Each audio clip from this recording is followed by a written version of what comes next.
All right, I think we are up and running. And you guys are able to see this? Yes. Okay, so let's maximize the screen here. What is that? Layout, full view. Okay, don't need this. Don't need this. Maybe need this.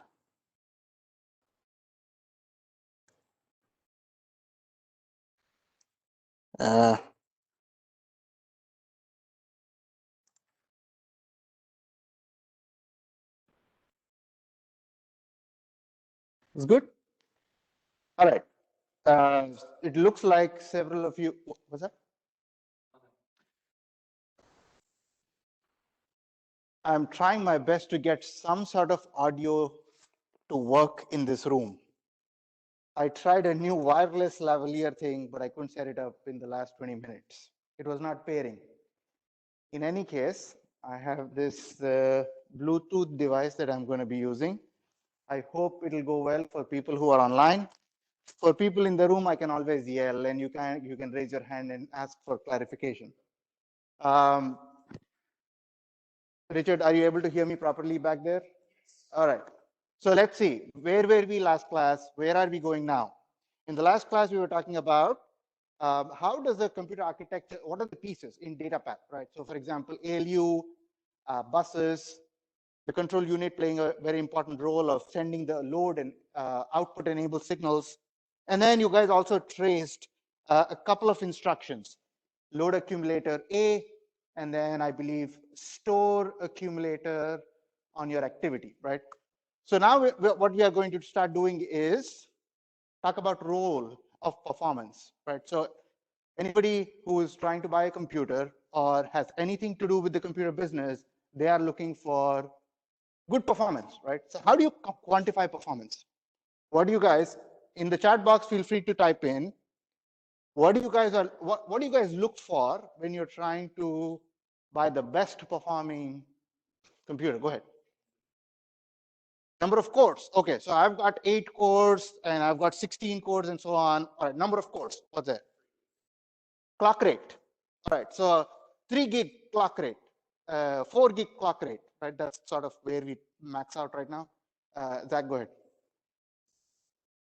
Okay, so we've got 2 clock rates and number of cores. Go ahead, Andrew.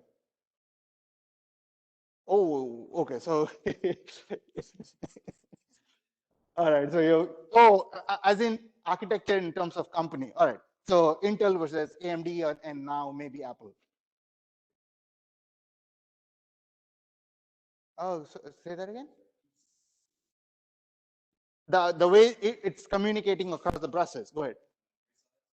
Memory size. Which memory size? RAM, ROM, RAM. All right, so 32 gig versus 64 gig RAM. I'm going to try to get 64 gig. I have a lot of money. Go ahead.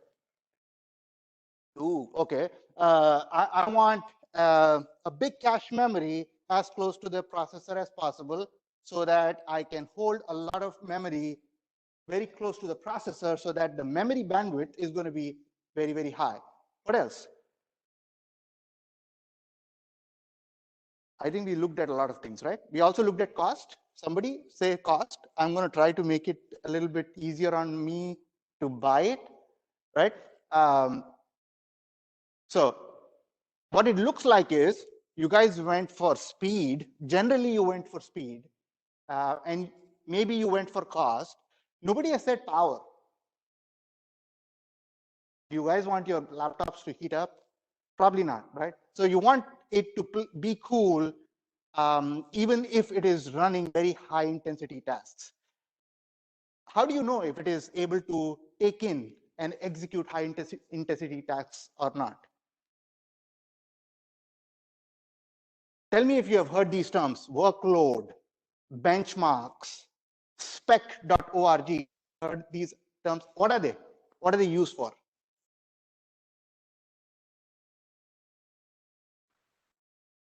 Comparing, right? Comparing computers. They are numbers that are going to give the user an idea about whether this CPU is better than that CPU or not, whether this a machine performs well compared to that machine in terms of power, cloud computing, I/O. There are several categories. If you go to spec.org, you will find all these categories. And it's very easy to get lost, actually, on that website, spec.org. And the latest spec numbers have been published in 2017. So 2017 was the last one. Before that, I believe it was 2006. It started in 1989, right? So this is a website where you can subscribe, like companies can subscribe, Intel, Apple, and obviously AMD does. And then they get a set workload from spec, they execute it on their processors and submit the numbers, right? And they want to submit only one number. Why is that? Customer is foolish, yeah? So we are so used to hearing customer is right, but the reality is customer is foolish, right? Because they don't want to hear one number for this, one number for that, one number for that. They just want to hear one number for everything. The higher the number, I'll buy this. The lower the number, I'll not buy this, right? So spec makes that job easy for them to take in information. One number, right, which is the geometric mean of execution times that is required for the entire workload. So that's where we are going to end this lecture, or we are going to have a couple of lectures about this, role of performance 1 and 2. We'll try to get into role of performance, the second part, as much as we can today. But that's where it's going to end. Here is the general website. That's what the process is. But before that, we need to talk about what are the things that go into it. For example, you said clock rate, right? You guys both said clock rate. So clock rate is going to play a role. We are not going to look at the architecture itself. We are not going to be looking at Intel versus Apple. We all know who wins there, right? No. All right. So performance is everything. Whatever I've said is sort of captured over here. And you guys have contributed to this as well. CPU speed. We are going to look at that in terms of performance. Overall computer speed. Why is that? Why have we written 2 bullets for this? CPU speed and overall computer speed. Go ahead.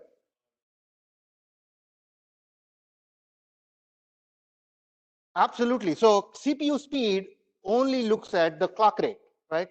So think about the computer as a bunch of transistors that are switching state, and they are switching state with relation to a master clock, right? So it's operating at a master clock, the clock rate, whatever they may be, 3 gig, 4 gig, whatever that number is. However, there are other things that are alongside the CPU which makes a computer. I/O, right? If I move a mouse, I'm sending signals to my computer. That's input. The computer network, which is both an input and an output. The operating system is not involved in CPU speed, right? How slow or fast is the operating system? How is it scheduling tasks? Memory. We don't know how the memory is, whether we have too much cache or we don't have enough cache. Is it very close to the processor, or is it not close to the processor? That reminds me of an interesting topic. What is sort of the main difference between Intel and Apple? Why has Apple M1 chips taken the market by storm? Every other person talks about M1 chips, right? Go ahead.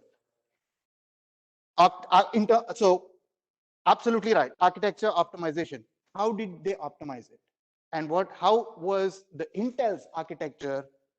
I'm looking only for like very broad sort of view, not very nitty-gritty details, but in terms of a broad picture. Good.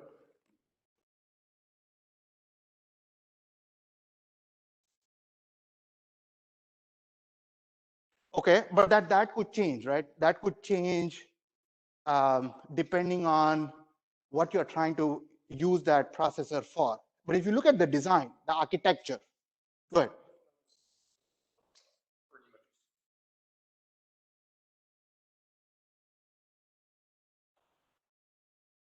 Not in terms of the ISA. Look at the placement. Look at the placement of things. Yeah, but then that could also apply to Intel later on, right? They could catch up to that 5 nanometer or however low we try to go.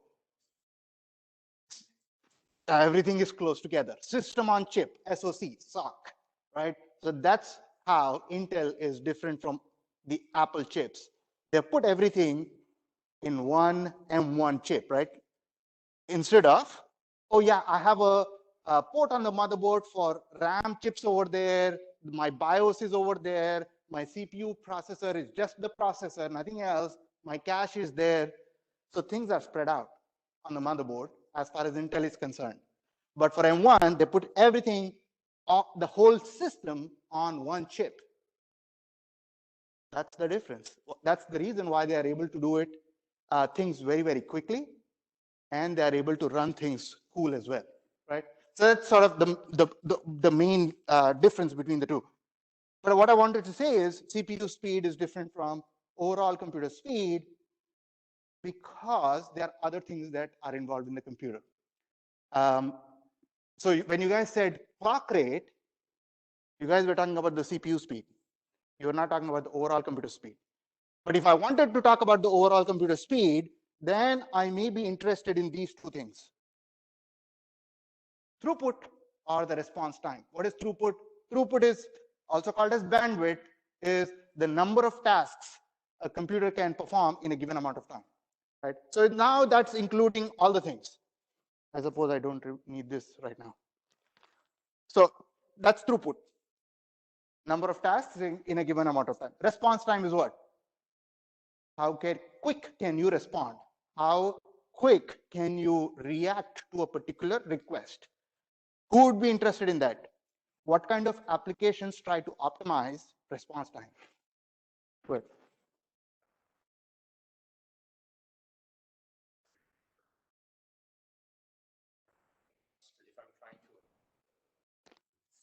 Any sort of web.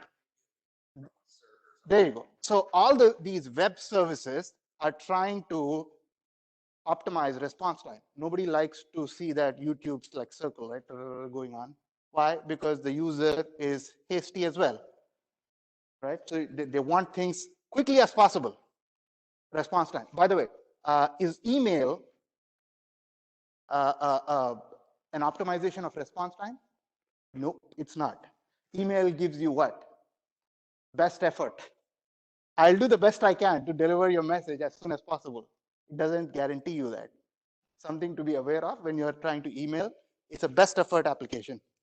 Let's come down the list. Cost versus power. How expensive is my computer?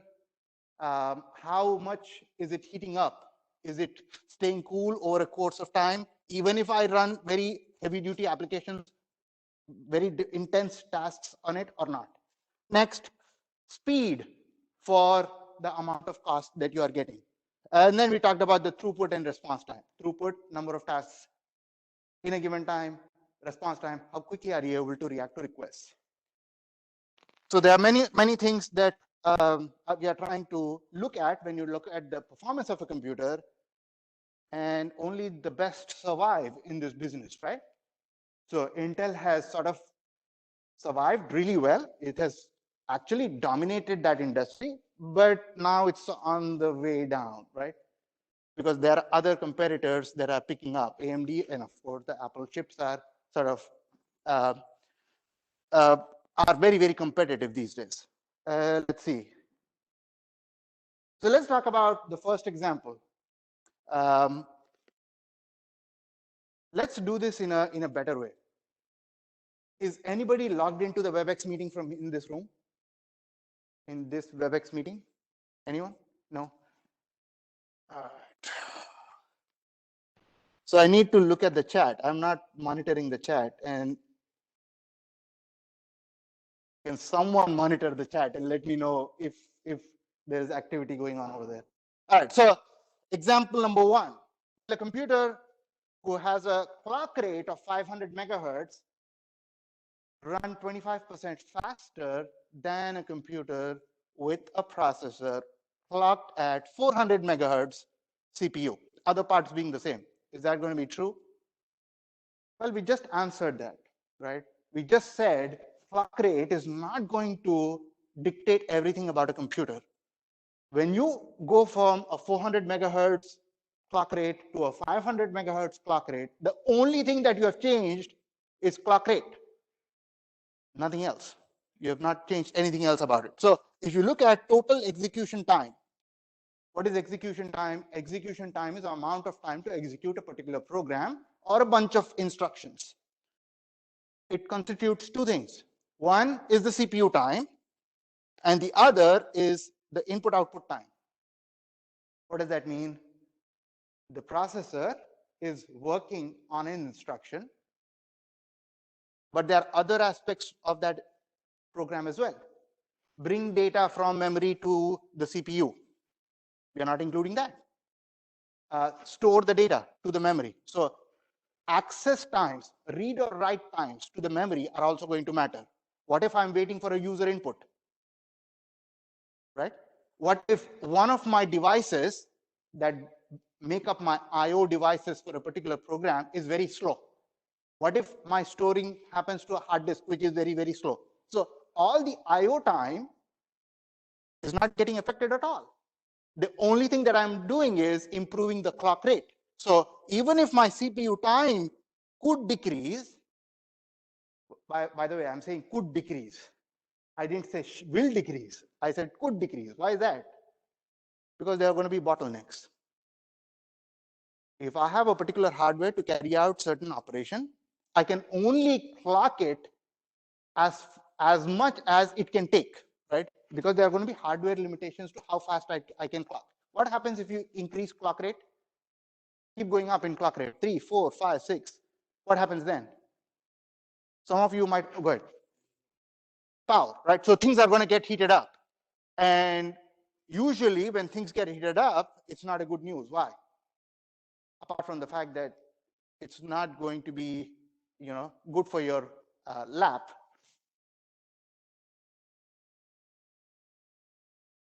Nice. So it's going to reduce the lifespan of your computer. If you clock it high, run it at a very high power consumption, it's not going to be good for the lifespan of your devices, which is why you don't try to do that too often. But I said could decrease here because in some cases it might not be possible, right? What if an instruction goes like this? It's going to take you 2 minutes to do this particular task. You do it with a 400 megahertz clock or you do it with a 500 megahertz clock, it doesn't matter. It's going to take you 2 minutes, right? So what if the instructions are time dependent instead of cycles dependent, which is rarely the case. Usually the instructions are cycles dependent. So for example, add, I'm going to take 3 cycles for that instruction.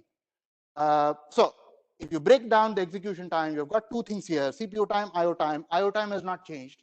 CPU could decrease, but we said, is it going to be 25% faster? The answer is no, right? Because what would need to happen in order for this answer to be yes? Wait.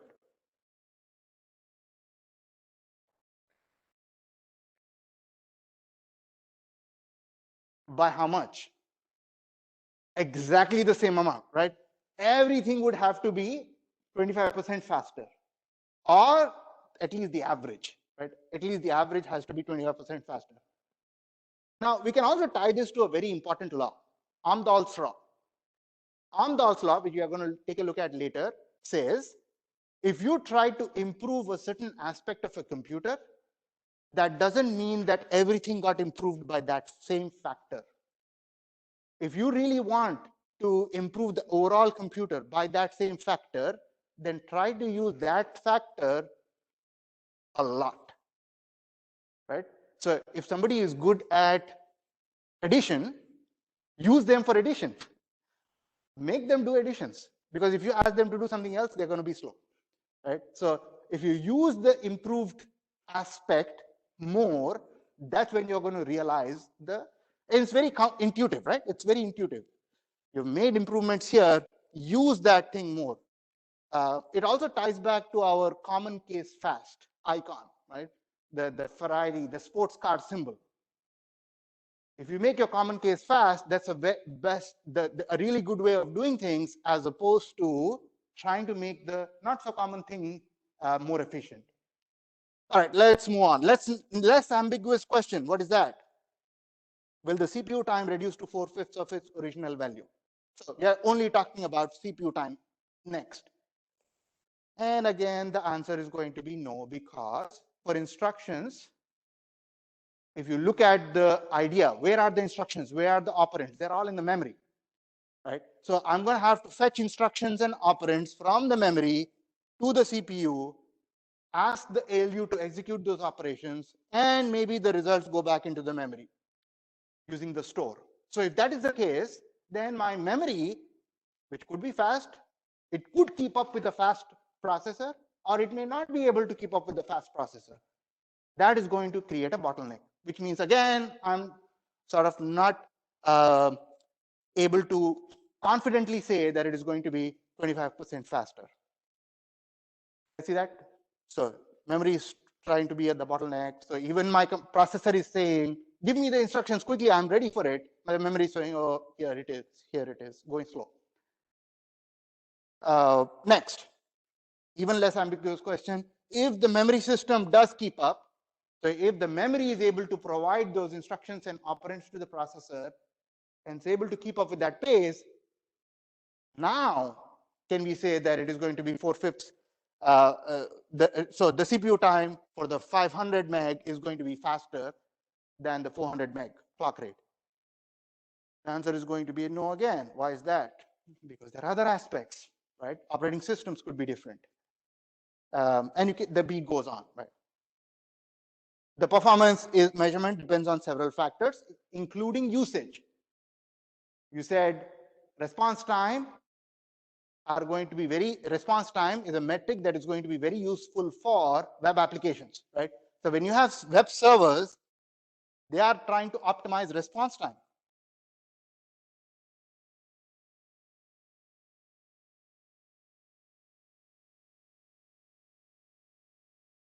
Whereas if you look at supercomputers, they are trying to optimize throughput, right? Just give me the bunch of tasks and I'll try to do it as fast as I can.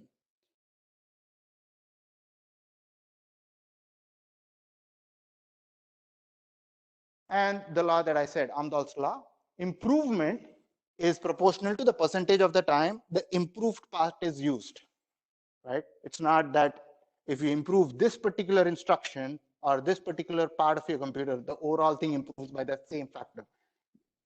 Now, let's try to quantify this. You're going to see a table here with a lot of entries. Let's talk about what each of these columns corresponds to. On the left, you have instruction, I1, I2, I3. What are some examples of instructions? Load, store, add, branch. All these are instructions. And we have capital N number of instructions listed over here.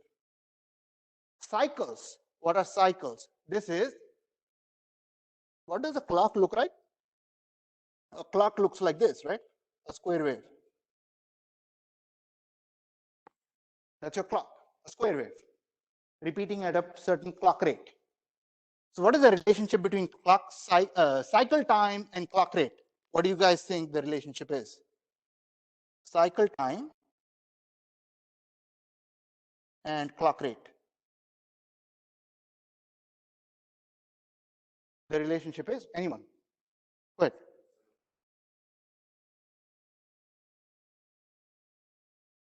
ahead. So cycle time and clock rate. So one is time, one is frequency, right? 400 meg versus 1 over 400 meg. So it's the inverse relationship, right? So I can say cycle time, TC, is simply 1 over clock rate, right? So what is cycle time? Cycle time is essentially the time it takes for the clock to complete one complete cycle. And 1 over that is going to give you your 400 meg, 500 meg, your clock rate. So instruction I1 is taking C1 number of cycles. 1, 2, 3. You guys see that? So it's going to take 3 cycles to complete instruction 1. Why do I need more than 1 cycle? Yeah, maybe I need the first cycle to fetch the operands, second cycle to add, and so on, right? Because each instruction is going to be made up of a bunch of little tasks. Cycles, you've got that. Cycles per instruction. C1, C2, C3, and so on up to Cn. Next, number of instruction bytes. What is that? Well, you have an instruction. For example, add. Where is it? In the memory. Does it occupy space in the memory? Sure, it does. It's going to need what? It's going to need an opcode. It's going to need the operand, right? All of that is going to be needed in the instruction memory. Does it require space? Yes. How are we saying how much space each instruction requires? I1. We are using this small I1 only for the instruction. But each instruction may also need some data. So the data that is corresponding to each instruction, we are using small d to indicate that number of data bytes. Again, in the instruction. Wait. Little, not necessarily. So if you're trying to say execute, generally I would say I is less than d, right? Generally. Why? Because in order to carry out an add instruction, I need the data operands. That data operands, I might need 2 numbers. I may have a specific ISA in which I have 10 operands in that same instruction. So I would say it is ISA dependent, but it makes more sense for data to be more than the instruction bytes to be more. See that? But it's going to be ISA dependent. Next, oh, by the way, instruction and data. Is it required for each I? So for example, if you have an add instruction, you're adding 2 numbers and storing that result somewhere, right? Those 2 numbers, you are going to have to get that from memory. Those are your data bytes. See that?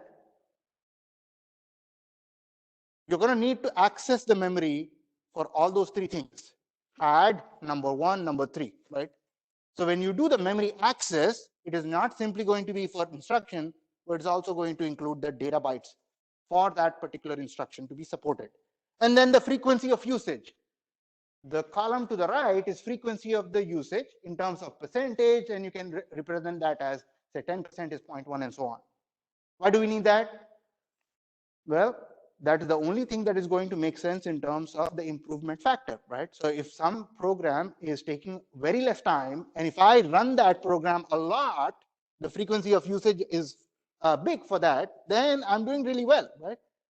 The best part of my computer, I'm using that a lot. So frequency of usage is also a very important factor as far as the instructions are concerned. Again, it also ties back to the same thing. The sports car, common case fast. If you have certain instructions, for example, add, right? It's a very, very common instruction. If the frequency of usage for that particular instruction is higher than for, say, divide, complex, needs more cycles for that particular instruction, let us reduce the frequency of that. And your overall speed is going to be faster in that case. Small k over here is corresponding to 1, 2, 3, and so on. Capital N is what? Number of instructions in your program, right? Cap N. Now, CK, that's number of clock cycles for instruction IK. 3 clock cycles required for add, for example. Next, IK, those are number of bytes of instruction I sub k. D is for bytes of data to support that instruction.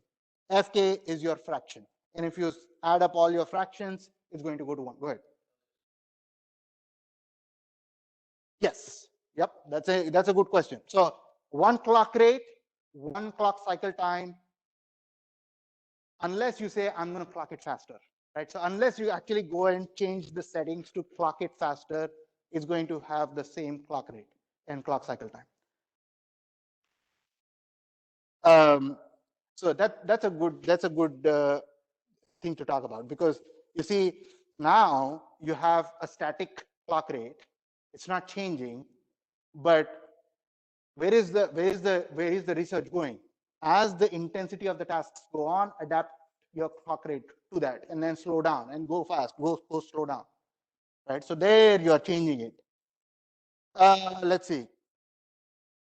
CPI, a very important metric as far as evaluating or quantifying performance is concerned. CPI, clock cycles per instruction. That's my second column here, cycles. So should I just use C1, C2, C3? Well, no. When I talk about the entire computer, then I'm going to use one number to indicate clock cycles per instruction, which is going to be what? An arithmetic mean of all my C1, C2, C3. So CPI is simply the average.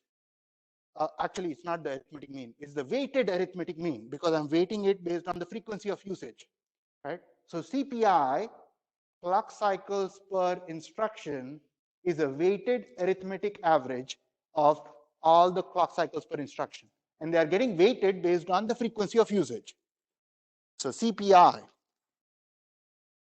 is average number of clock cycles per instruction. And you can simply use this, right? C1F1 plus C2F2 and so on. So weighted average.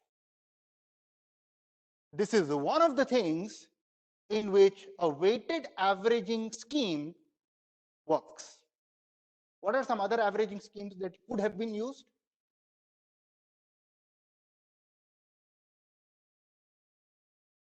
Math classes, stats. Good. Okay, so just arithmetic mean, right? Arithmetic mean without weights could have been used, but we are not, because weighted makes more sense, right? Because how much you are using also should be also should play a role in the average clock cycles per instruction. What are some other things? We talk about weighted and non-weighted arithmetic average. What are some other things? Geometric mean, harmonic mean. We could have used other sort of averaging schemes, which we are going to talk about, but they make more sense for different quantifying, different metrics. Go ahead.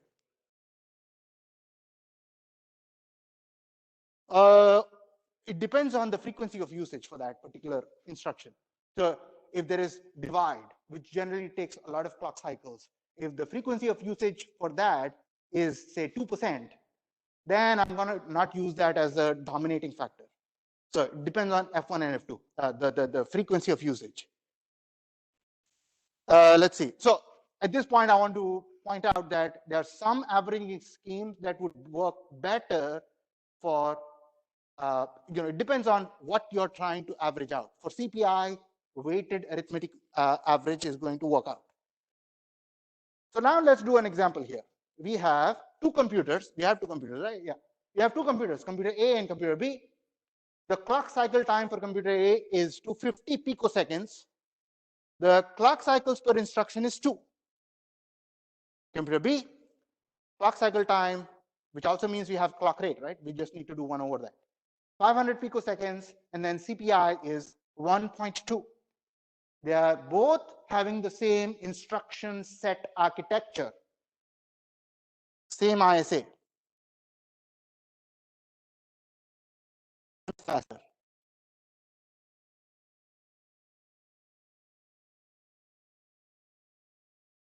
By how much? Okay, so what are the first impressions? Which one is faster? Go ahead. Why? Cycles per instruction. Okay, so cycles per instruction, computer B is faster, but it's not a big difference, right? 1.2 and 2. But if you look at the cycle time,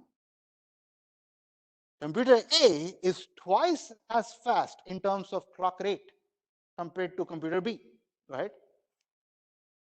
So you probably are tempted to say computer A is faster.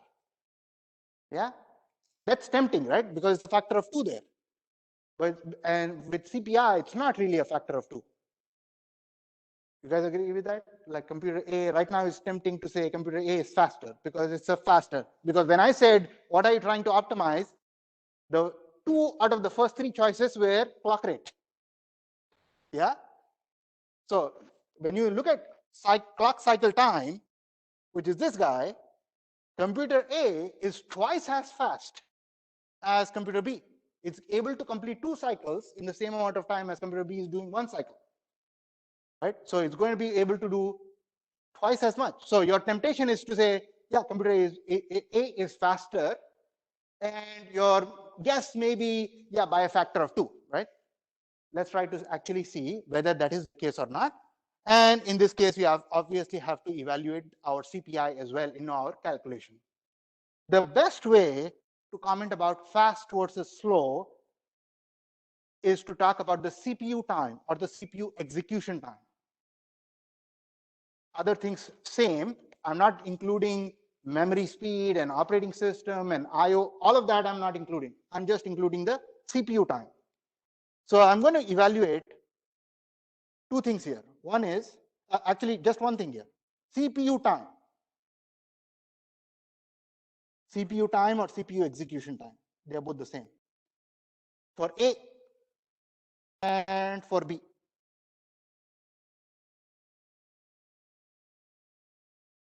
And there is a very classical equation to find out CPU time.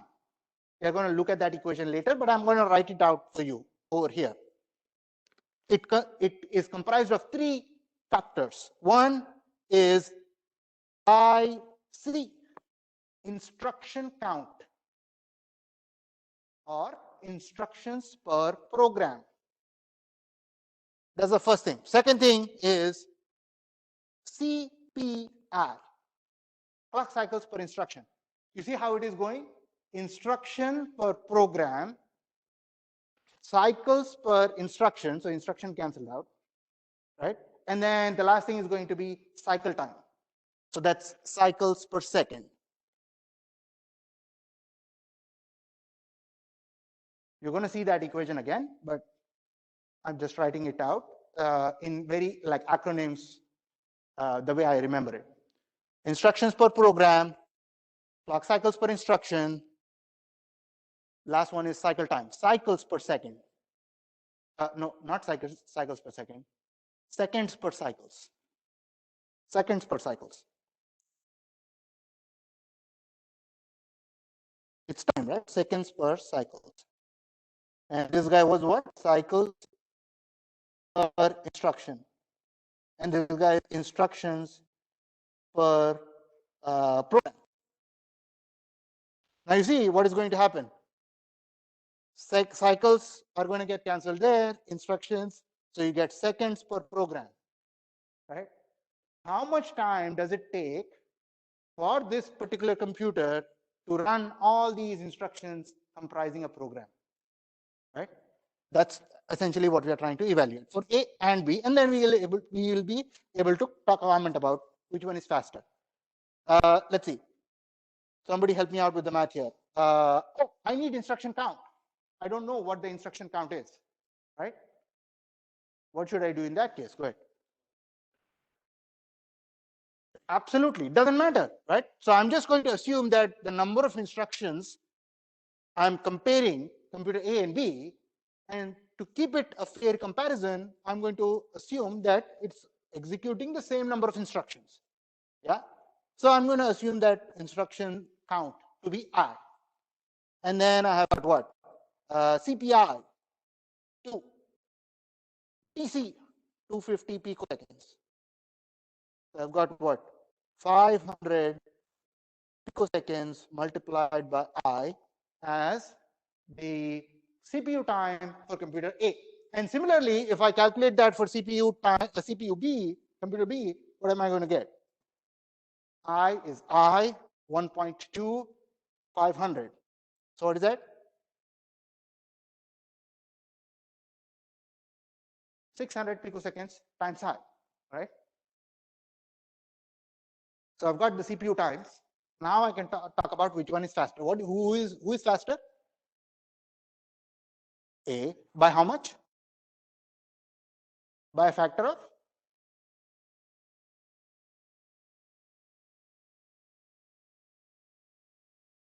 No, I don't want this. What is wrong? All right, fine.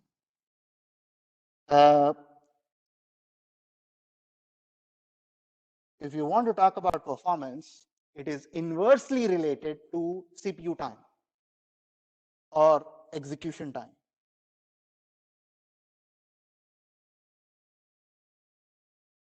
So suppose you had two computers like we do, A and B, and if you wanted to compare performance, you would say performance of computer A divided by performance of computer B actually equals CPU time B divided by CPU time A.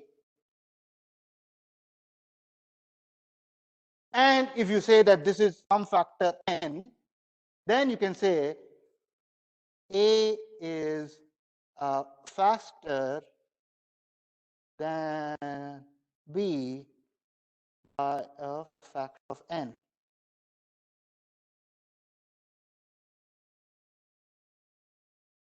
So right now we are talking about what? CPU times, right? So you're going to divide, you're going to find the ratio, and you're going to talk about which one is faster. So who is faster?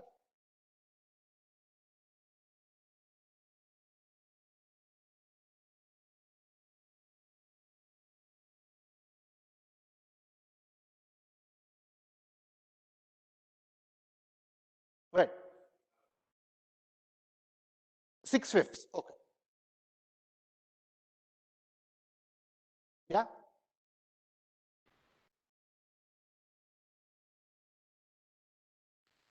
So what are we going to remember from this? We're going to remember the CPU time. There are going to be two things that you are going to evaluate. And the problem is you cannot use some things to talk about performance and faster for comparison. You cannot just use CPI. You cannot just use clock rate. You cannot just use instruction count. You're going to have to put them together, evaluate clock time, then talk about which one is faster. Let's see. Andrew, how are we doing on questions? 3 questions? Oh, as in the answers for this? All right, that sounds good. And they were all right.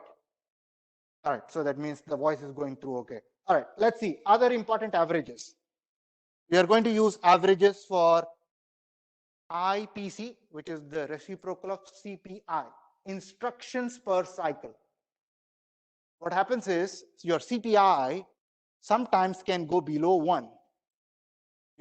Because you're doing an average, your CPI, clock cycles per instruction, can go below 1. It doesn't make sense, right? You're doing something that is on average faster than 1 cycle. So what you do is you evaluate instruction per cycle to support the math there. IPC is just the reciprocal of CPI. The instructions, the units of that being instructions per cycle. So for this, to evaluate IPC, what you're going to do is a weighted average of instructions for a particular IK, right? I1, I2, I3, all those are number of bytes for the instruction. And you're doing a weighted average over there. Again, in this scenario, weighted average or weighted arithmetic average is working. Next, you can do that same thing for average data bytes per instruction. Add instruction requires 6 bytes to be obtained. Now, when I say 6, I'm talking about some arbitrary ISA. I'm not talking about the MIPS. So data that is required in terms of bytes for a particular instruction, even for that, you can use a weighted average, weighted arithmetic average, as shown over here. Now, for each instruction, you're going to have small i's as well as small d's, right? Instruction as well as the operand, the data. So when you talk about the memory accesses per instruction, 10% of the time, I'm doing I1 plus D1. 20% of the time, I'm doing I2 plus D2, and so on. You're going to need to add the number of bytes you need for instruction as well as for data to support that instruction, weight that with the frequency of usage. Again, it is the arithmetic weighted arithmetic average is going to apply for all these numbers. What does that mean? Apply. It just means that the other schemes of averaging do not give us any sort of advantage over the outcomes. Later on, we'll see that if you started applying arithmetic mean to execution times, you're not going to be able to normalize to a reference computer, which is not a good thing. Why? Because I'm trying to compare. I need one reference computer, and then I can compare all my computers to that. Now, another metric that we are going to include in our list is sort of a direct relation to throughput. Throughput is what? Number of instructions in a given amount of time. So the metric that we are including in our list is MIPS, million instructions per second. A higher number is good or a lower number is good? A higher number is good, right? So the higher the better, right? So it's usually in some billion instructions per second. That's where, so million instructions per second is sort of an old metric, but honestly, they need to update that to billion instructions per second now, but they haven't. So what you get is some big number times 10 to the 3 million instructions per second. They might as well change that. They haven't. So MIPS. Now, regarding MIPS, I want to talk about something that can be very confusing. And you guys need to sort of be alert about which MIPS you are referring to. And I need to be also careful about that as well. There's one MIPS which talks about performance of a computer, or I should say, it is related to the performance of a computer, million instructions per second. There's another MIPS in this course, which we are going to start talking about maybe tomorrow, maybe early next week, which is microprocessor without interlocked pipeline stages, which is the ISA we are going to study. So depending on the context, you're going to have to differentiate between the two. All right, you have been so warned. All right, let's move on. Million instructions per second. How do I find that out? Well, you find out instructions per second and you divide by 10 to the 6. You get million instructions per second. How do I find instructions per second? Well, IPC is simply the reciprocal of CPR. Sorry, this is instructions per second. IPC is instructions per cycle. So if I want instructions per second, I can take instructions per cycle, multiply it with cycles per second. Then I get instructions per second. So how do I do that? Instructions per second, that's what I want here. I can take instructions per cycle. What is that? IPC, which is 1 over CPI. What all do I need to evaluate CPI? I need cycles and I need frequencies, right, for all the instructions in my program. Then I can evaluate CPI. Then invert that, I get IPC. Next, I have cycles per second. What is that? Cycle second. The top two things out of the three that you said. Clock rate. Yeah. So you take IPC, you multiply by CR, clock rate, and you get your instructions per second. Don't forget about this 10 to the 6 because of the million. You can also write this as 1 over CPI, that's IPC, and then clock rate, which is 1 over cycle time. Questions here? Just some numbers. And we know that a higher MIPS count is going to be good because you're doing more instructions per second. If you have, here is a trick question. I shouldn't have said trick. If you have a higher MIPS, can you say that the CPU time is going to be better for that computer? I shouldn't have said MIPS, right? No, you can't. So if you just look at MIPS, it is going to be misleading. So these are some ideas we will explore next as well. They're coming up. Now, like I said, performance summary. CPU time, evaluate that. It is comprising of three things. Instruction count, which is instructions per program. We talked about IC, that goes over here. After that, we have CPI, clock cycles per instruction. which is 1 over IPC, instructions per cycle. Last one, TC, cycle time, which is 1 over clock rate.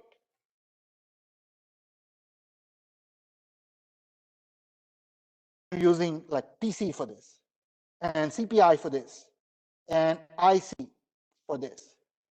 Instruction count, CPI, cycle time. Units are going to be very useful to keep track of here. Instructions per cycle, cycles per instruction. Instructions per program, cycles per instruction, seconds per cycle. Now, of all the slides that we have looked at today, this is probably a very important one. The last few points here. What about a computer affects which particular parameter? So, algorithm, where does that sit in terms of our computer? You have high-level language, C, Java, whatnot. Then you have your assembly language, MIPS, ARM, RISC, whatever you have there. Below that, you have your machine code, zeros and ones, right, that are actually going to interact with the hardware. So when you talk about algorithm, where are you on that hierarchy?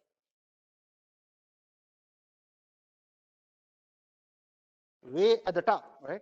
So the algorithm that you actually write in C, Java, and whatnot in your high-level programming language, that can impact two things. One, the instruction count. That's very intuitive, right? You can do things very elegantly, or you can do things in a very crude, bad, inefficient manner as far as algorithm is concerned. What will be your objective when you guys are writing your C programs and whichever language that you want to write at? You're trying to optimize something, right? What are you trying to optimize? For example, I am trying to optimize, avoid loops, for example. Try to avoid loops. Everybody knows this? Yeah? Okay.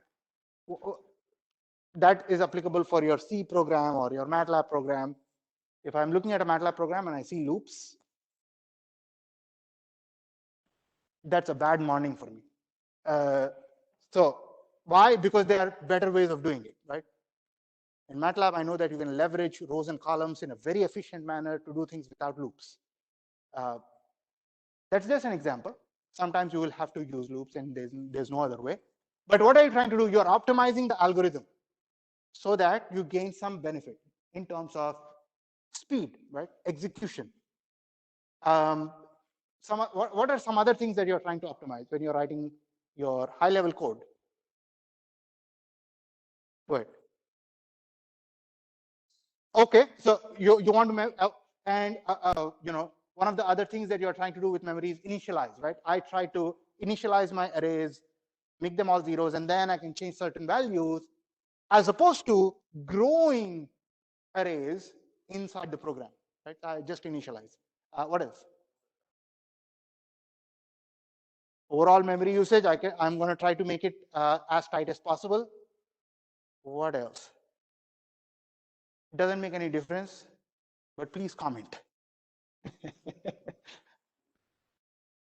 Yes, I have been burned many times because I'm an engineer and I did what you guys would do.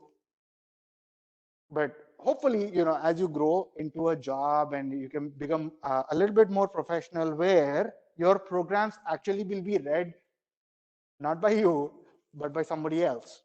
5 years from the time that you actually write your program, commenting can go a long way. I've seen cases where good commenting has actually resulted in promotions.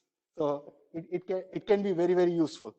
Let's come back. Algorithm affects instruction count. Yes, I can write my algorithm such that I leverage add instructions as opposed to divide instructions, right? That's directly going to affect my instruction count. And it is also going to affect my cycles per instruction. If I'm using some simple instructions that have been optimized, make the common case fast, then I'm going to be using lesser cycles per instruction because I'm leveraging that type of instruction. So algorithm matters for IC, as well as CPI. Next, the programming language. So I take an example of Java in this case because of the number of abstraction levels that it has. And if you're writing code in Java, then you know that you're making a lot of indirect calls. And because of that, you affect the instruction count as well as your CPI. So the kind of programming language that you use, which is sort of your algorithm, is being written on that programming language. That is also going to, the programming language is going to affect your instruction count as well as your CPI. Next, compiler. Used to convert what? Your high-level code to your assembly, right? GCC, everybody has used that standard compiler. I'm hoping that you guys did. Affects your instruction count as well as your CPI. Because what is it doing? I am trying to convert a high-level language code to assembly.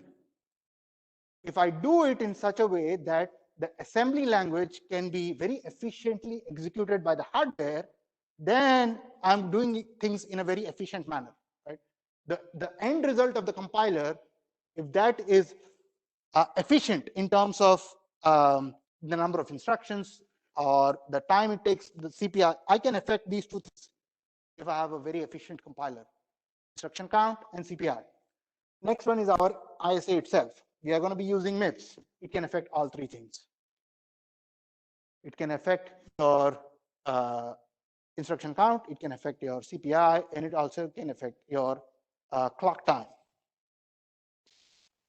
All right, next, we're going to look at some applications. The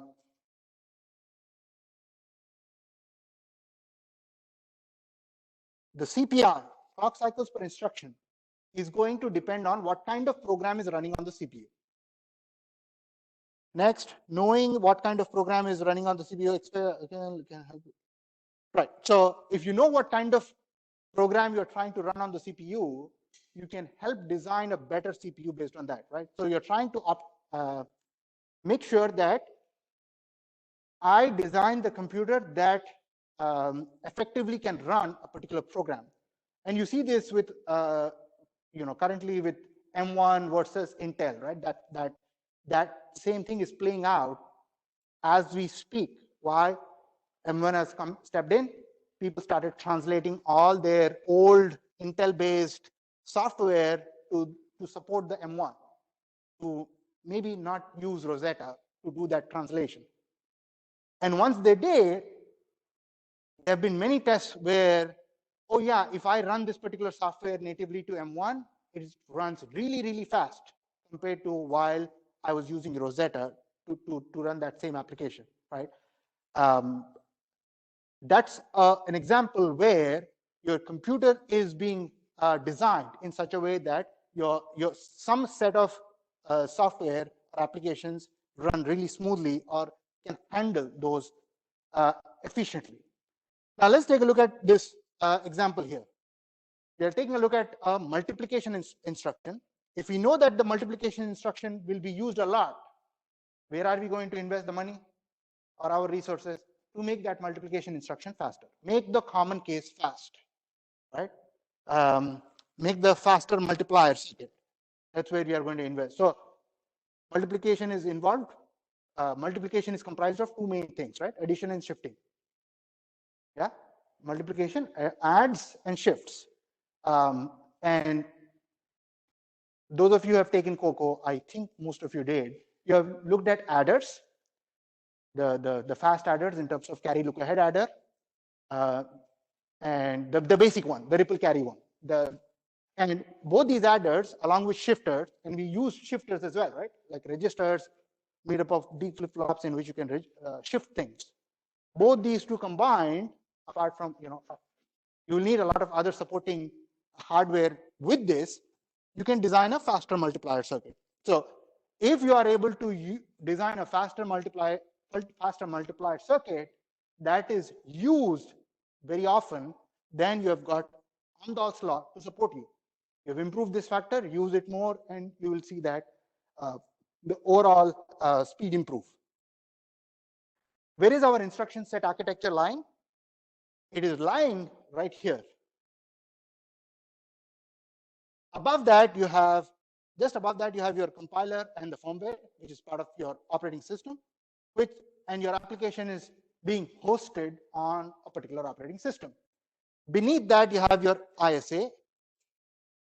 In the ISA, you have instruction set processor, the IO system. Below that, all your hardware things, data path and control, digital design, circuit design, layout, all down to the transistor level. So if you're trying to optimize your computer for speed, then you're going to need to optimize each and every level. Because as a user, you're sitting here and things that are affecting your experience can go as low as that, down to the transistor level. Because you have abstracted every lower level complexity into higher levels. And every time you went into a higher level, what did you do? You added some more functionality to it, and then you kept building up. So for us in the computer architecture business, improving computer architecture also means improving programming languages, affects IC and CPI, the applications, the operating system. Networks is sort of an interesting thing, because when you talk about networks, it is not just an input or an output, it is actually both, right? Because you're pushing things onto a network and you are getting data from that network. So better computers can be designed if you are trying to look at every component of your computer architecture business. Before we do the activity, how are we doing on time? Oh, we have 1 more hour. Let's see. What I'm going to do is please tab the next lecture, because we can make some progress. You guys are up for more, right? Yes, that's the right answer. Silence.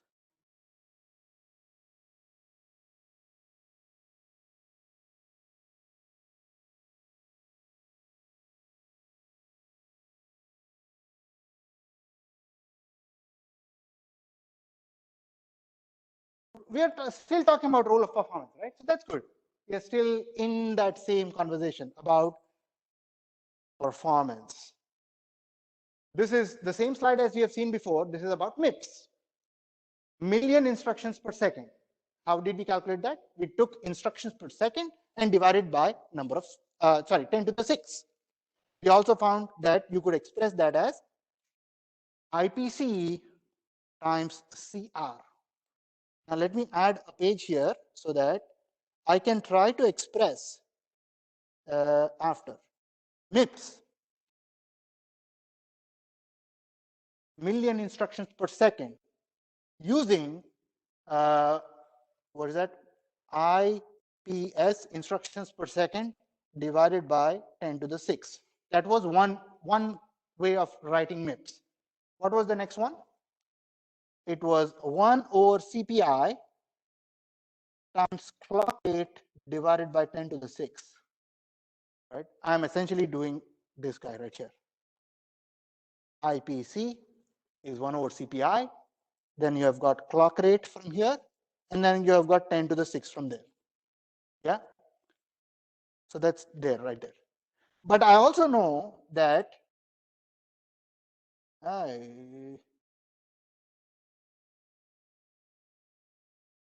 CPU time is the product of instruction count, CPI, and clock time. Yeah, which means that I can write this as what? IC CPI divided by CR. Can I write that? 1 over cycle time is clock rate, right? Now, let's do this. We have CPI divided by clock rate here. We have clock rate divided by CPI here. So maybe we can bring in CPU time and instruction count to evaluate our MIPS. What is that? CR divided by CPI. So if you find CPI divided by CR, that is going to be CPU time divided by IC Find the reciprocal, IC divided by CPU time.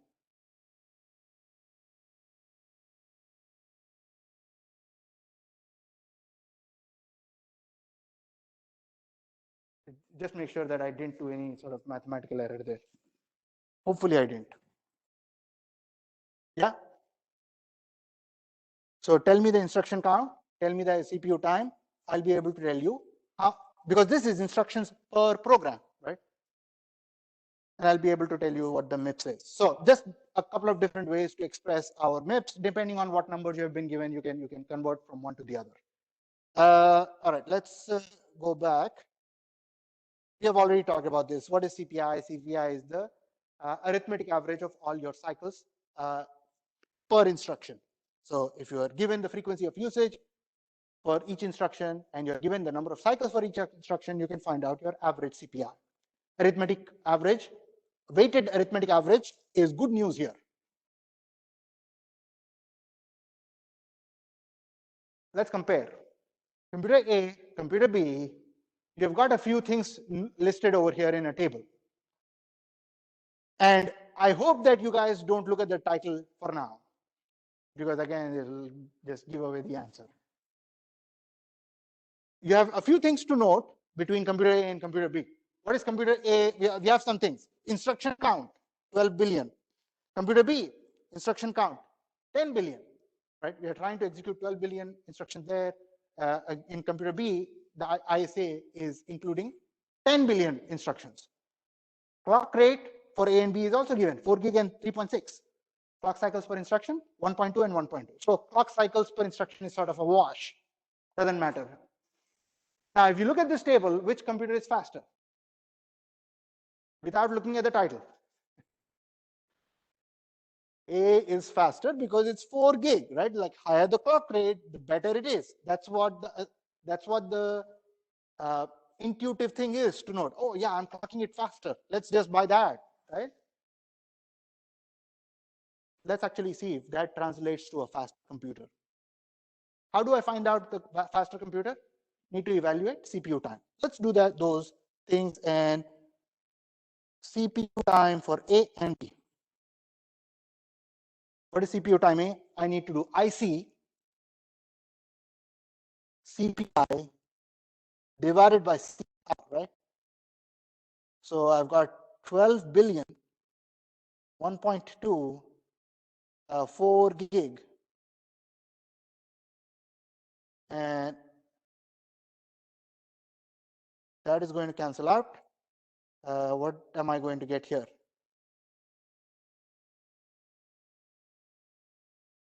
.6 what? Seconds.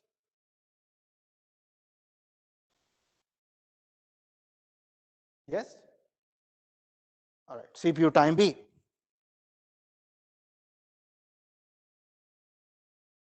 Let's see, whatever I see, 10 billion, CPI 1.2, 3.6, 10 to the 9, cancels, what will I get here? 0.4, what is that, 4 seconds? Did I do this right? Which one is faster? Did I do this right? 10 billion doesn't. Oh yeah, this is not 3, that's 3.6. Let's see, this is going to be 3. So I've got 3.3 seconds. All right. Because I couldn't get a number which made the title invalid. All right, so now it makes sense. 3.6 for CPU time A, go ahead.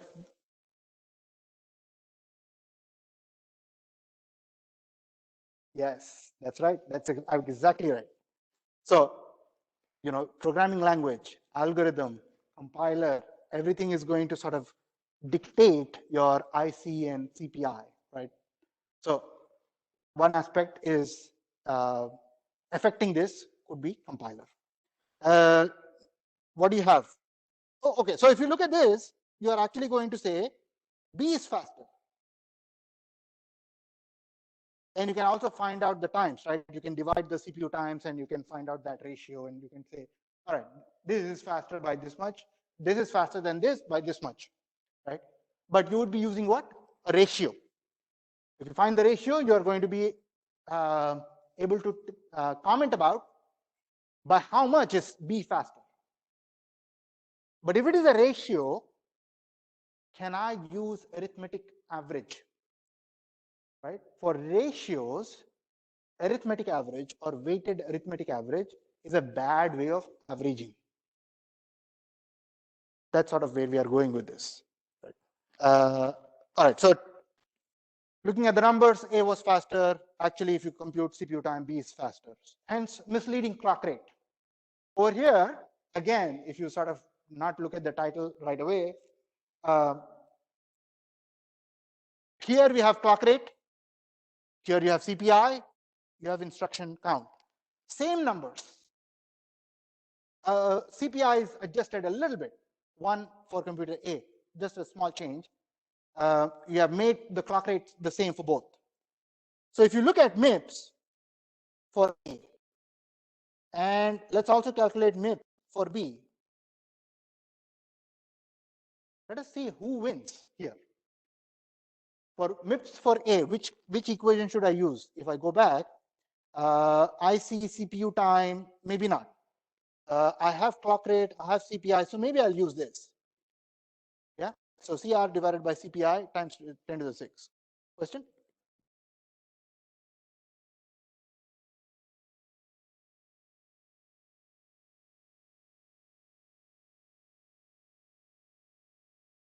So what is that going to be? CR 3.6 times 10 to the 9 divided by 1 times what? 10 to the 6. 3.6 10 to the 3 million instructions per second. Yeah. Next, MIPS for B. 3.6 10 to the 9 divided by 1.2 times 10 to the 6, 3 times 10 to the 3. So if you look at just MIPS, which one is higher MIPS? Well,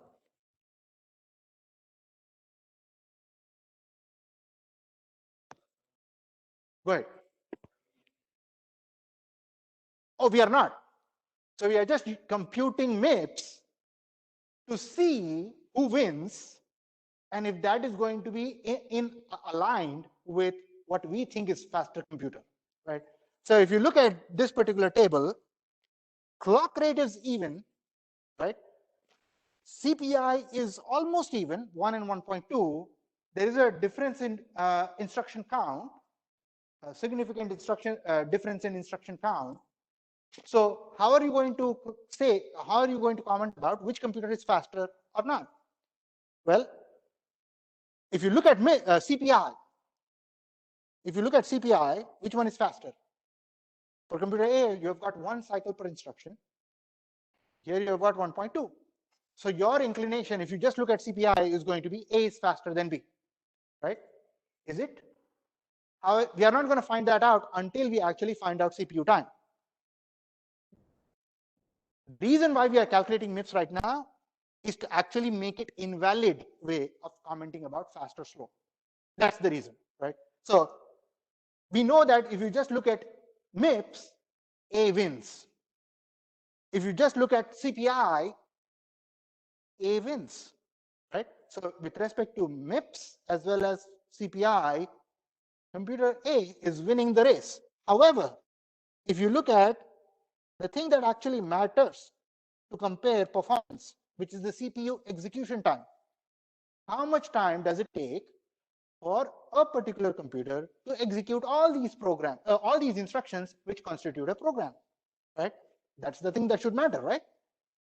The entire time. You do whatever you need. You have whatever architecture you have to support those execution. I'm going to be interested in terms of start to finish execution time. So CPU time for A and CPU time for B. I'm going to need to calculate that. I have IC, I have CPI, and clock rate. Oh, good. 1 over MIPS. Oh yeah, I could do that. Yes. So I could like sort of use this as well. Yes, you're absolutely right. Hopefully this also agrees with that. It's just I'm using the classic equation again. IC, what is that? 12 billion CPI CR. What is that going to give us? Billion is going to cancel out. 12 divided by 3.6 is what? 1 over 3, 3, 0 point, no, 0 point, no, 3 point.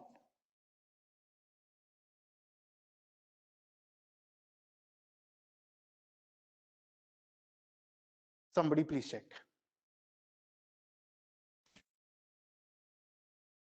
CPU time B. 9, 1.2, 3.6. So that's what? 9 divided by 3.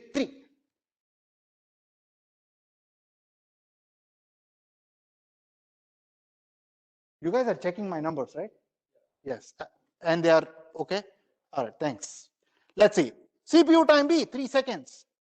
So if you look at this, you will say MIPS, you were inclined to say A. CPI, you were inclined to say A.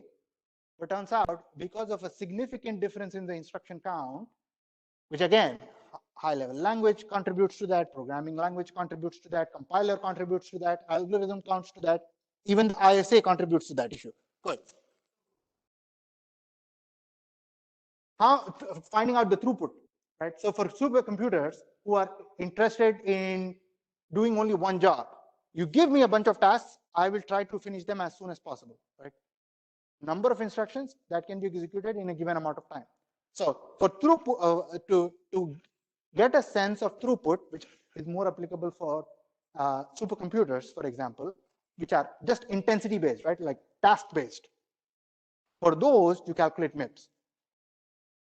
But that should not be used in a conversation about which one is faster or slower, right? So that should not be used in terms of a performance of a computer. It's what the point is. But that's where you would use it.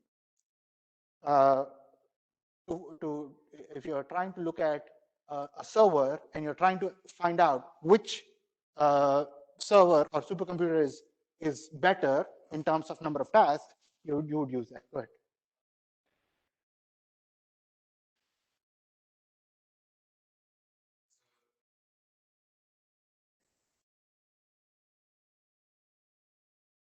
Right.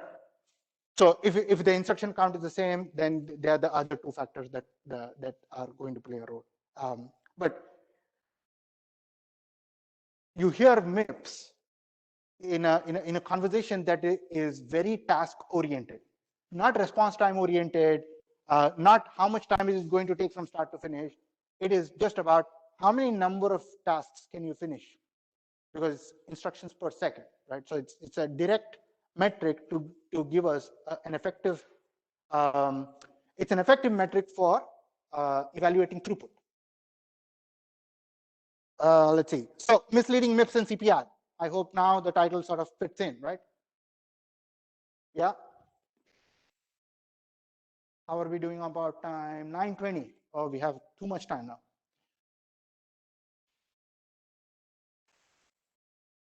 Let's take a look at some comparisons, more numbers.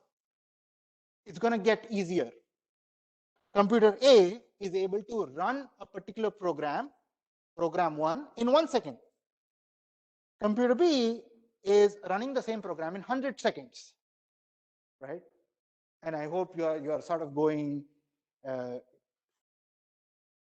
you're thinking about applications that make sense for this, right? Intel versus M1. Every third video you watch on YouTube will be talking about something similar to this. Oh yeah, this particular application is terrible on M1 chips, and it's very good on Intel-based architecture. So program 1 is taking, computer A is doing a pretty good job to execute program 1. And program 2, the story is reversed, right? So program 2, computer A is taking 100 seconds to execute that program, which is 10 times fast, 10 times slower than what computer B does to it in 10 seconds. Now, if you find the average, and this is not even weighted average, it's simply the arithmetic mean. If you find the arithmetic mean for these two times, it's 50.5. What is that? That's the average amount of time computer A needs to execute program 1 and program 2. And if you look at that same number, arithmetic mean of execution times for computer B, you get 55 seconds. It's pretty even, but you are probably inclined to say that computer A is faster than computer B, right? Based on this, it's more or less even, but A probably wins by a little bit because of 50.5, right? Just a little bit less time required. However, we have ignored the frequency of usage. What if I use only computer program 1? What if I just execute program 1? Then computer A is going to win by a lot. And if I just use program 2, if I just try to execute program 2, then computer B will win by a significant margin, right? In other words, average, arithmetic average is not going to make too much sense. A weighted arithmetic mean is going to make a little bit more sense as far as the execution times are concerned. Yeah? So, is this a better average? No, it's not. This is the arithmetic mean, where you are summing up the execution times for each program and you are dividing by the number of programs, right? We did what? 1 plus 100 and then divide by 2. Yeah? So, if you take the arithmetic mean, not a good averaging scheme. So let's do a weighted arithmetic mean in which we include the frequency of usage for program 1 and program 2. Okay, so let's do this. Program 1, it is used 10% of the time. Frequency is given, 0.1. Program 2, used 90% of the time. Frequency, F2, 0.9. Same numbers, 1 second, 100, 110, same numbers. So who do you think wins? Well, computer B should win, right? Pretty by a fair margin, computer B should win. How are you going to be able to quantify that? You are going to need to do a evaluation, weighted averaging mean, right? So let's do weighted average mean here. So what do you get? 0.1 times 1 plus 0.9 times 100 divided by 1. What is that?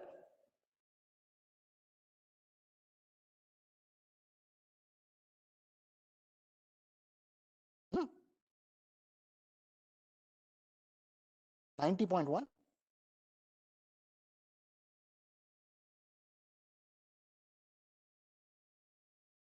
100.1, 10.9, 10 plus 9, 19. Is that what? Oh, 0.1 plus 90. So 10% plus 90%. Right? Yeah? Somebody please check numbers. All right, so if I find out the weighted average, weighted arithmetic mean, then I can see that computer A is very slow and computer B wins by quite a lot, right? 90.1 seconds here and 19 seconds over here. So I'm moving from a bad way of averaging to pretty good way of averaging. Right now, weighted arithmetic mean is looking good. This example also ties back into the Amdahl's law, right?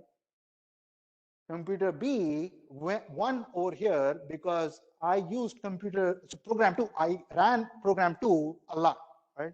So whichever computer was doing a very good job for that particular program won. Let's see. Weighted arithmetic mean the sum of the weights, right? So 0.1 plus 0.9 should be equal to 1. Let's see. We already talked about this. So it depends on the relative use of the program. That's Amdahl's law. How are we doing on questions, Andrew? Nothing? All right. Now let's talk about pitfall when it comes to Amdahl's law, which is I can make improvements as much as I can. If I just keep improving, I can get whatever factor of improvement that I want. First of all, what is Amdahl's law? It is, if you have improved a certain aspect of a computer, you use that aspect more and more to see more and more performance gains. Right? That's Amdahl's law. But there is a limitation to that. Let's talk about more about that by looking at this particular equation, which is very simple. The time of the improved system is going to equal affected time, which essentially means I was able to improve this particular aspect. So that's the affected time divided by the improvement factor, made it twice as fast, 5 times fast, and so on, plus whatever time was unaffected. Now, a good way of understanding this particular equation is to do a numerical example. Let's do that. You have multiplication instructions which account for 80 seconds of the entire program. The total program needs 100 seconds. Out of that, multiplication accounts for 80 seconds. So almost everything is sort of multiplication operations in that particular program. So the question here is, how much improvement in multiplication instruction should I make so that I get 5 times your overall improvement? You said if I improve a certain aspect, then as long as I use it more, I will be able to get the corresponding performance gains, overall performance gains. So if I improve how I do multiplication, can I get 5 times improvement? So there are many ways of thinking about this. When I say 5 times overall improvement, I wanted to get this done in 100 seconds. I should get it done now in 20 seconds, right? So the overall program, instead of getting executed in 100, it should get executed in 20 seconds, 5 times less time. So my T improved is going to be 20, right? That's your improved time. Came down from 100 to a 20. What was time affected? Well, multiplication accounted for 80 seconds, right? So time affected is 80. What is the improvement factor? Well, that's exactly what I want to find out. So that's X.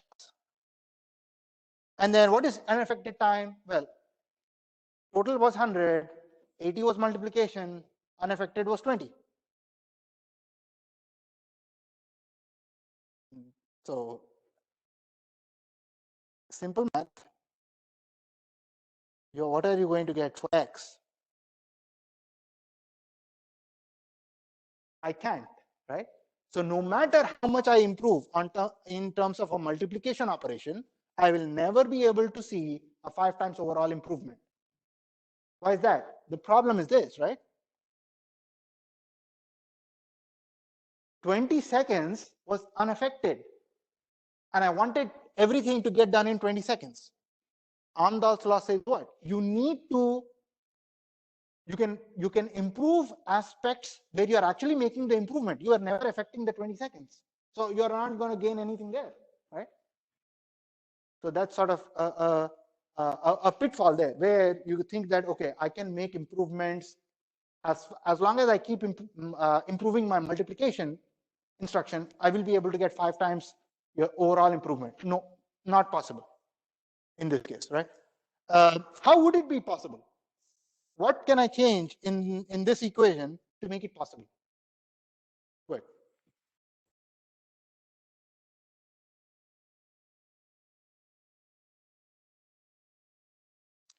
You mean this should go down or up? Up, right? It should go up. I need to use even multiplication because I need to make this unaffected time smaller, right? I'm improving what? Only multiplication, which means I need to improve and use. If I want to use more multiplication, that 80 seconds should go to 90, 95, like as close to 100 as possible. When it does, I will be able to get that done.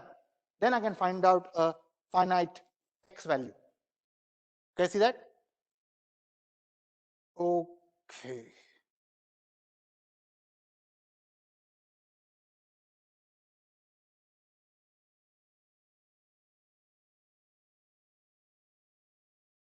People people online are, very comfortable. They're all lying on their beds, looking at their screens, and you guys, poor you guys, you guys have to pay attention. Here, if there is any consolation, I'm standing right now after a surgery to my knee. So, it could be worse. Let's see, a note about ratios. As I have pointed out, we have a few averaging schemes we can leverage. Arithmetic mean and weighted arithmetic mean is not going to work well for ratios.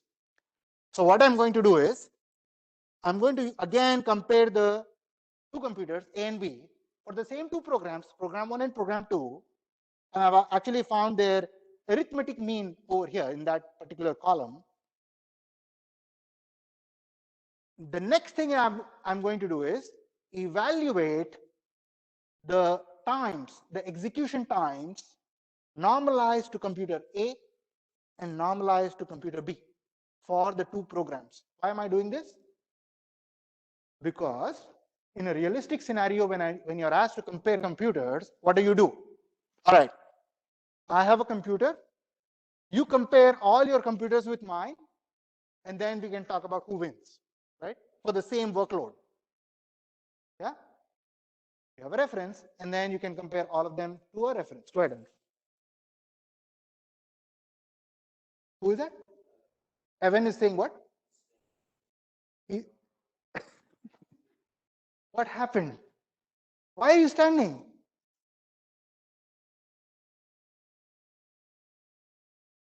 Drill? Fire drill?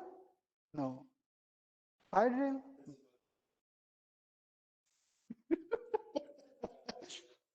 All right. Evan wins. All right, fine. I'll put my surgery conversation by the side. You win, man. The door of the prison is open, and yet you choose to stay inside. You win. Yeah. Right. So normalized to A versus normalized to B. Why am I trying to normalize with A and B? Because I'm trying to use A as my reference computer. Then I'm going to use B as my reference computer. If this weighted average scheme or arithmetic mean scheme was good, then it would give me the same result no matter which computer I used as a reference. But if it breaks, then I know that weighted arithmetic mean is not a good averaging scheme. Can I see that? That's the reason why I'm trying to normalize and then evaluate arithmetic mean. So what am I going to get? You see this? If I normalize to A, then it will be 1, 1 for A, obviously, because this is 1 divided by 1, 100 divided by 100. Yeah, but computer B for program 1, 100 times longer, 100 times longer, 10 times smaller, 10 times smaller. Yeah, do the same thing with respect to B. So now your B column is going to be 1, 1 because you're normalizing with respect to B. A is 100 times smaller than B. Okay. A is 10 times bigger than B. You see that? So you've got your numbers. Now let's try to do the mean. So 1, 1 mean 100 and 0.1. What are you going to get? 50.05. Followed by 10 and 0.01. What are you going to get? 5.005. And then last column, 1. So tell me, which computer is faster here? Who wins? A wins. How about here? B wins. What? Doesn't make sense. Shouldn't make sense, right? same numbers, same two computers, same programs, you normalize with respect to A, you got a different answer when you normalize with respect to B. All to say, weighted arithmetic mean or arithmetic mean is not going to do a good job averaging ratios. You guys see that? Because we are normalizing it, which is sort of a realistic thing. You normalize things with respect to a reference computer. So not a good way to average. Instead, geometric mean is going to do the job. In fact, geometric mean is actually the spec ratio that is used right now as the industry standard. So how do you find out geometric mean? Well, you either take the square root of 2 execution times, or the cube root, or the fourth root, or the nth root, right? And you can actually express it using a exponential and logarithmic relationship. E to the log x1 plus log x2 divided by 2. The divide by 2 takes care of the square root, and then the exponential and logarithm is actually going to cancel out. Right? So when you take the geometric mean, go ahead. Sorry? Oh, if the numbers are in the form e to the 1, e to the 2, they are going to easily cancel out. So it's just mathematically convenient if the numbers were available in that format. Nothing, no special reason. But for all general purposes, you could just use this. Geometric mean of the execution times. So what do we have here? Program 1, program 2, same numbers, exactly the same numbers. These are arithmetic mean numbers that have been carried over from before, right? So all of these guys. And now we are going to evaluate the geometric mean. Now I'm going to attempt doing this. Let us see what if I square root of 100. Is that right? 100 times 1 square root, right? That's all I need to do.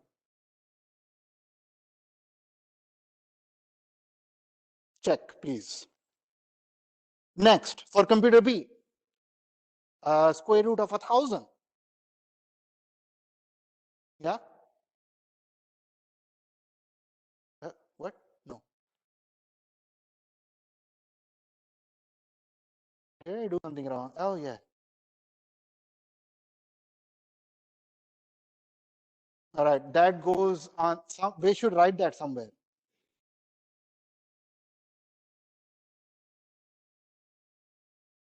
One, one, one. Guys, if you didn't hear that, square root of 100 is 10. Always. All right, next one. 110, square root 10, right? All right, divided. 3 point.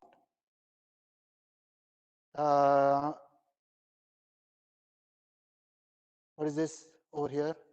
1. 0.1. 1. All right, I'm going to give you guys a few minutes to use your calculators and please check those numbers. You're finding out the square root of 1000, 10, and 0.1.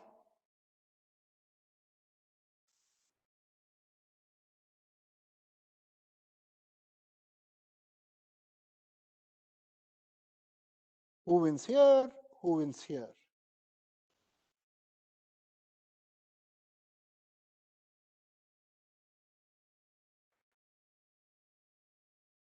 A wins here. A wins here. No matter what you normalize to, it's giving you a consistent result.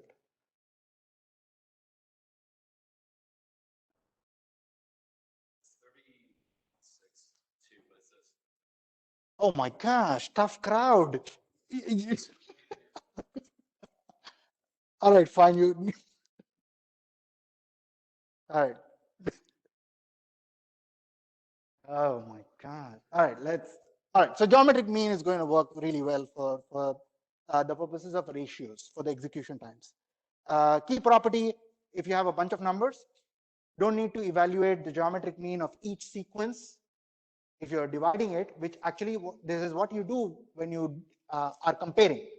You evaluate geometric mean of execution times for a particular workload on a computer versus a reference computer, and then you divide. So when you're doing that division, instead of finding out the geometric mean of X and then Y, these are sequences with execution times, you can just do the element by element division of the times itself, then figure out the geometric mean of the resulting sequence. So this might work out easier just because of dividing first, then evaluating the geometry. Let's see. All right, so summary of performance metrics. Where did we use arithmetic mean? Where did we use geometric mean? We used arithmetic mean for times, CPI, for number of instructions, number of data per instruction. For all those things, arithmetic mean was okay. In fact, weighted arithmetic mean was okay. Geometric mean we used for ratios, where sort of square root or the nth root, whatever that might be. And in general, really good way of evaluating performance is the weighted geometric mean. So do the geometric mean, but also scale it with the frequencies that you are using, F1, F2, F3, also incorporated in that. So all you're doing over here is, before you do the natural log, you're also weighting that with W1, W2, or F1, F2, F3, whatever those are weights. Such that all the weights add up to 1, right? So 10% of the time, 20% of the time, and so on. Let's see. All right. I'm going to stop over here. When we come back tomorrow morning, it's going to be a difficult week just because of back-to-back class days. When we come back tomorrow morning, I'll talk about the spec.org, the website, how do you actually calculate those numbers, and then we will get into our MIPS ISA.